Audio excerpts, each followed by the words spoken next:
தமிழகம் முழுவதும் உள்ள கல் குவாரிகளில் சோதனை நடத்த உத்தரவிட்ட கனிமவளத்துறை அமைச்சர் டாக்டர் டி.கே. பிரபு விதிகளை மீறி அளவுக்கு அதிகமாக கற்களை வெட்டியெடுத்த கல் குவாரிகளை மூடி அபராதம் வசூலிக்கப்படும் என எச்சரிக்கை விடுத்துள்ளார். இதுகுறித்து வெளியிடப்பட்ட அறிக்கையில் தமிழகம் முழுவதும் கனிமவளத்துறை சார்பில் 3000க்கும் மேற்பட்ட கல் குவாரிகளில் அனுமதி அளிக்கப்பட்டு கற்கள் வெட்டி எடுக்கப்படும் நிலையில் அதில் அளவுக்கு அதிகமாக கற்கள் வெட்டி எடுக்கப்படுவதாக புகார்கள் தொடர்ந்து வந்த வண்ணம் உள்ளதாக தெரிவிக்கப்பட்டுள்ளது. இதையடுத்து அனைத்து கல்குவாரிகளிலும் மாவட்ட கனிமவளத்துறையினர் ஆய்வு செய்து உடனடியாக அறிக்கை அனுப்ப அமைச்சர் உத்தரவிட்டிருக்கிறார்.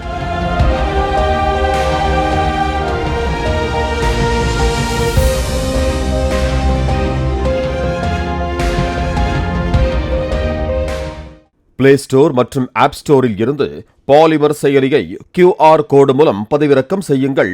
செய்திகளை உடனுக்குடன் பெறுங்கள்.